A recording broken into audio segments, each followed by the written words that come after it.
100 Tom is our telephone number. It's Tyler on the Tom Leykis Show. Hello. Okay. And again, I'm not criticizing that. Everybody makes choices in life.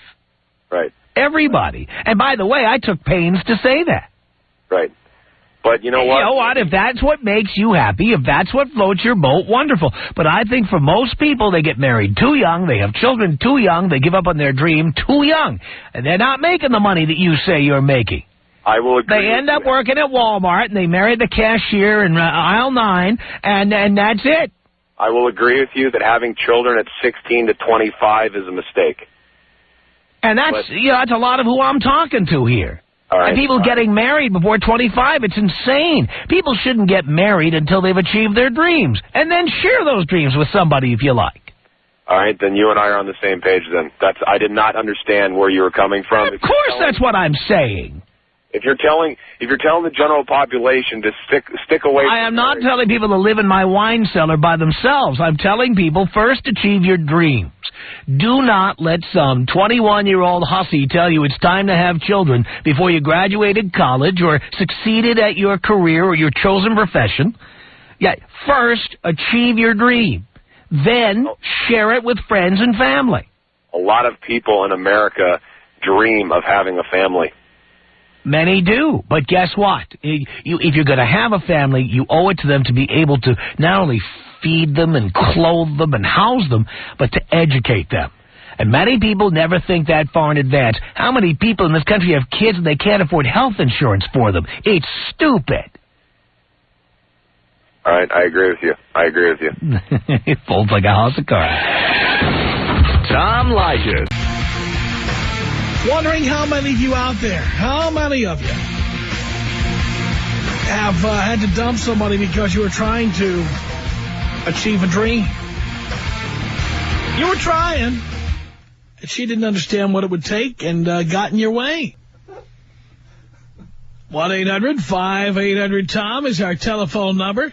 Suzanne on the Tom Leykis Show. Hello. Hey, Tom, how you doing? Hey. I got to tell you this. Long-time listener, first-time caller. Okay. Your advice normally goes, like, to men kicking women to the curb because they're succubuses and all this other stuff. Well, I was at a point in my life that I wanted, ever since I was a kid, I wanted to do something in the medical field. Decided I wanted to go to nursing school. The person I was living with and had a long-term relationship at the time was not interested in me doing that because I was already working 2 full-time jobs. And therefore, I wouldn't have any time to spend with this person and their son. So one day I came home and I got pissed off and I packed up my stuff and I left. And I pursued my dream, became a nurse, became a director of nurses. And then out of the blue, this person all of a sudden looks me up and wants to get back together. And it's like you can't just do that. You know, I mean, when you do something that you've wanted to do all your life and you accomplish it and you do it and you kick the person to the curb who's holding you back, you don't want them in your life later. Well, I happen to agree with you, but you know, the bottom line here is that whoever you get with probably didn't want to be with you when you were trying to become successful. Which is why I tell people to avoid serious relationships until they reach their dreams. Because I must tell you, I have been successful at my dream now for years. And I have met women who, while they may be wonderful to hang out with today, if they had to be with me through the years of getting fired from jobs in radio and having to move from city to city when a job was over, or the time when I was out of work or making $160 a week, they never would have tolerated it. True.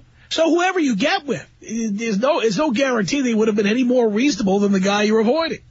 Well, I think what it was is a financial stability that person wanted in their life once I obtained a permanent financial stability for myself.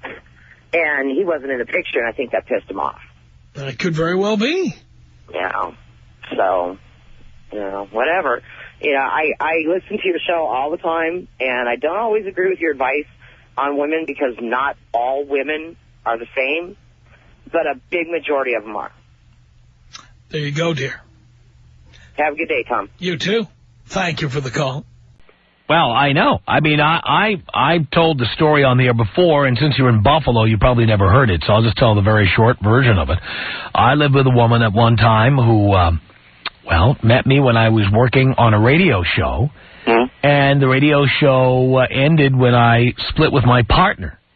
And so I went from working on the radio show to working at Citibank. And after I started working at Citibank, one day, she, while I was at work, she threw all my stuff out into the lobby of the apartment building where we were living and changed the locks. Wow, nice. Then called me and told me that I better come get my stuff before it gets stolen. And when I got there, she said through the peephole in the door, she said to me, "Come back when you get a real job." Wow. That's what she said. You know, if you would have done that to a woman, man, you'd be a woman hater forever, wouldn't you? Well, that's what they would say. Yeah. By the way, this woman, 8 years later, saw me on 2020 when I was working at my first big gig in Los Angeles. Mm-hmm. She called me from Manhattan, and she asked me, "You ever get to New York? You ever get to New York?" Yes, I do, and I'm not going to be visiting you now that I got a good job. Yep. And I have not seen her since. Good. It's just funny how, if a guy wants to go up there, what he wants to do, he has to stop to have kids or do this or get married right away. But if he wants to do something, then he has to put it all on because women don't want you becoming more successful because they fear that you will trade up to a hotter, younger model. And you know what? Most of us do. Yeah, because they're very competitive. So you have to remember, I don't know if you've ever been on a diet. Ever been on a diet? No. All right, you ever known anybody's on a diet and their friends start saying, "Come on, one piece of cheesecake, come on." Your friends do not want you to succeed. They're not evil. They don't even know they're doing it. Yeah. Well, your girlfriend or your wife, it's the same thing. When she's telling you, "Come on, don't be staying late at work, come home immediately. And don't you be going out and having lunch with the boss. What are you wasting your time on that for? And no, I don't want to move to Chicago. I don't care if you get paid more. You know what? I like it here. I got my gynecologist. I got my friends. They do everything they can to drag their feet and keep you from becoming more successful. Yep. Because they're afraid you'll dump them.